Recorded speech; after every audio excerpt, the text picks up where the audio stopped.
Kemudian yang keempat, semua amal kebaikan dan aktivitas para hamba di permukaan bumi Allah ini terekam oleh CCTV bumi. Jadi sebelum teknologi manusia menemukan CCTV, Allah Subhanahu wa taala sudah menciptakan CCTV pada bumi.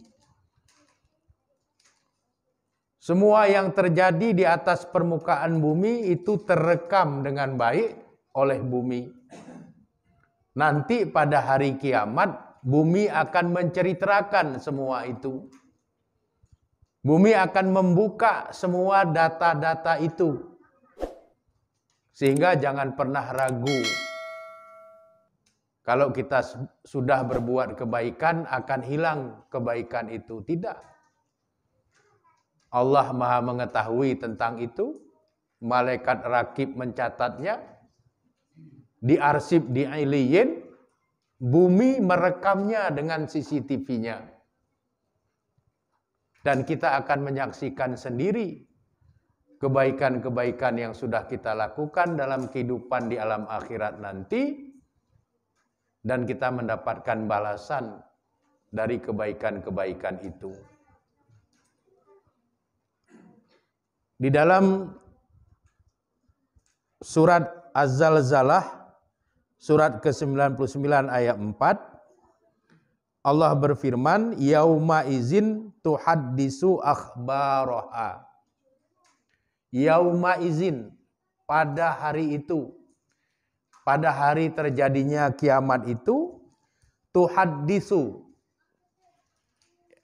bumi bercerita, bumi menyampaikan kabar, bumi memaparkan data-data dan fakta-fakta yang ada pada dirinya. Akhbaraha, yang itu bumi kabarkan. Sehingga tidak ada orang yang aktivitas kehidupannya di permukaan bumi ini yang lolos dari CCTV bumi. Bumi akan bercerita apa adanya sesuai dengan rekaman yang ada pada bumi. Oleh karenanya, nanti akan ketahuan mana kebaikan-kebaikan yang asli, yang pure, yang murni, yang genuine, dengan kebaikan-kebaikan yang pseudo, yang palsu dan semu. Itu akan terlihat melalui CCTV bumi nanti. Kalau dia kebaikan yang semu, yang pencitraan dan sebagainya, ini hanya ada kebaikan itu pada saat di hadapan orang banyak. Tapi pada saat dia dalam kesendiriannya, berbagai keburukan dilakukannya. Tapi kalau kebaikan itu adalah kebaikan yang murni, kebaikan yang mencari ridha Allah, maka bumi juga akan merekam. Di saat dia sendirian pun dia berbuat baik. Karena dia meyakini Allah Maha mengetahui terhadap kebaikan-kebaikan yang dia lakukan. Jadi kebaikan-kebaikan yang dia lakukan itu bukan hanya semata-mata di hadapan orang banyak untuk mengharapkan adanya puji sanjung untuk dirinya. Tapi dalam kesendiriannya pun dia tetap berbuat kebaikan karena dia yakin Allah Maha mengetahui terhadap kebaikan-kebaikan yang dilakukan oleh seorang hamba sebagaimana yang Allah telah firmankan di dalam surat Al-Baqarah ayat 197 dan ayat 215 tadi. Dengan kita memahami ayat-ayat Allah ini, maka semakin kuat tekad kita untuk terus menjalani kehidupan sebagai orang baik dan untuk tetap terus berbuat kebaikan sekecil apapun kebaikan yang bisa kita lakukan.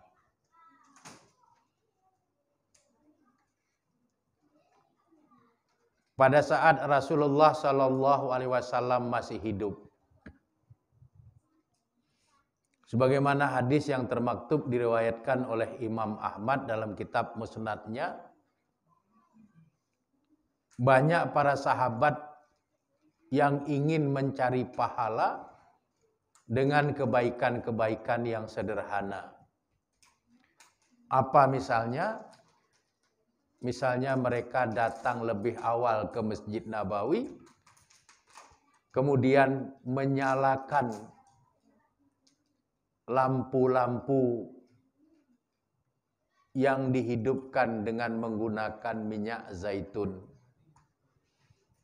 Jadi mereka berlomba-lomba, begitu matahari terbenam, menandakan waktu maghrib akan tiba, para sahabat berlomba-lomba ke masjid.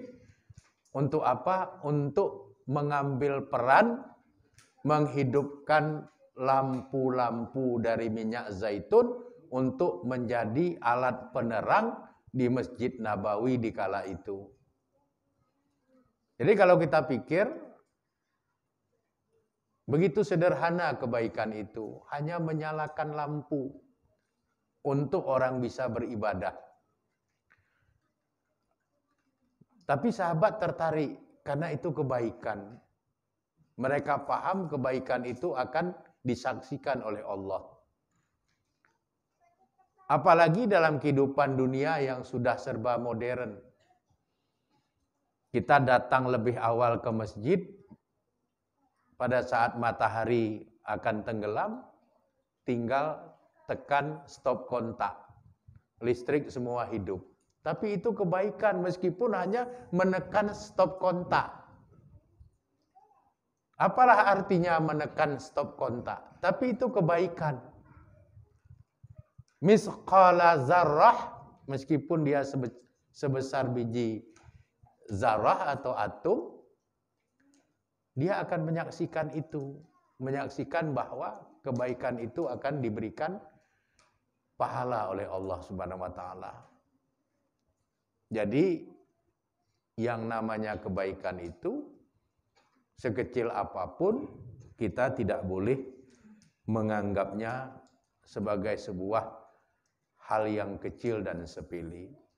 Barangkali dalam pandangan makhluk itu sepele. Tapi yang namanya kebaikan seorang hamba Allah di sisi Allah itu nilainya besar. Di dalam surat Fusilat, surat ke-41 ayat 46, Allah juga berfirman, "Man 'amila sholihan falinafsihi."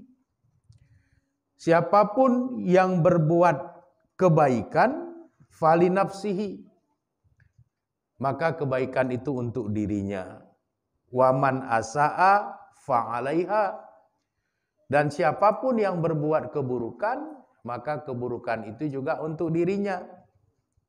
Wa ma rabbuka bizzalamin lil abid. Dan tidaklah Rabbmu Allah Subhanahu wa Ta'ala itu menzolimi hamba-hambanya.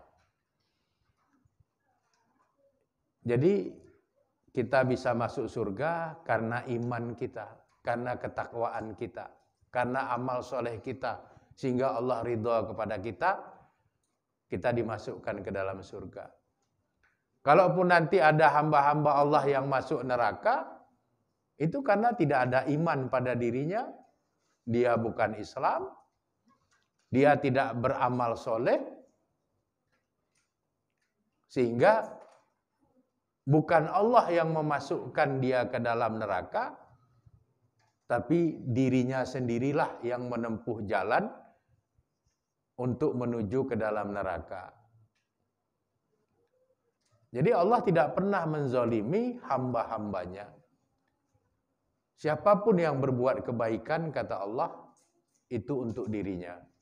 Begitu juga sebaliknya. Kalau ada keburukan-keburukan yang dilakukan seorang hamba, maka itu juga akan kembali kepada dirinya. Di dalam hadis yang diriwayatkan oleh Imam Bukhari dan Imam Muslim dari sahabat Abu Dzar Al-Ghifari, Rasulullah Shallallahu Alaihi Wasallam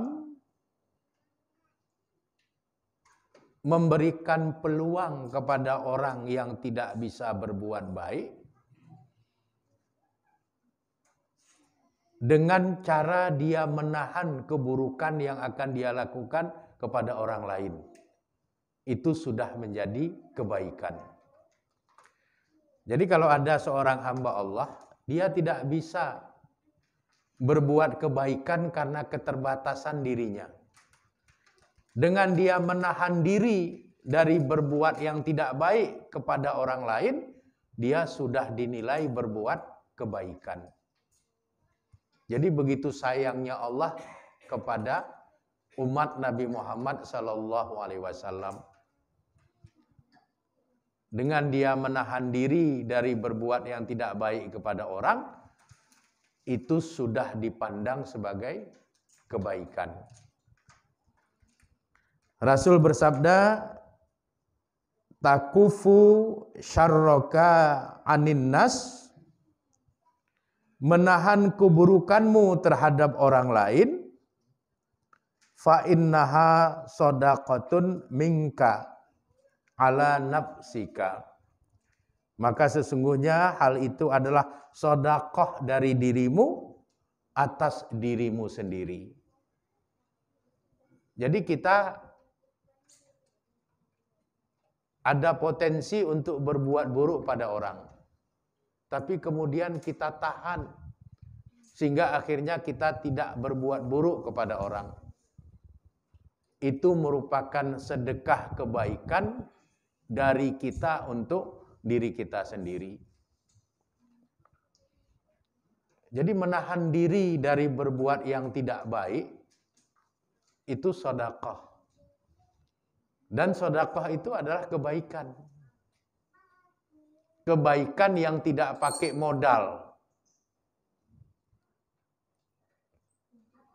Jadi begitu Allah memberikan keringanan agar kita tercatat telah berbuat kebaikan.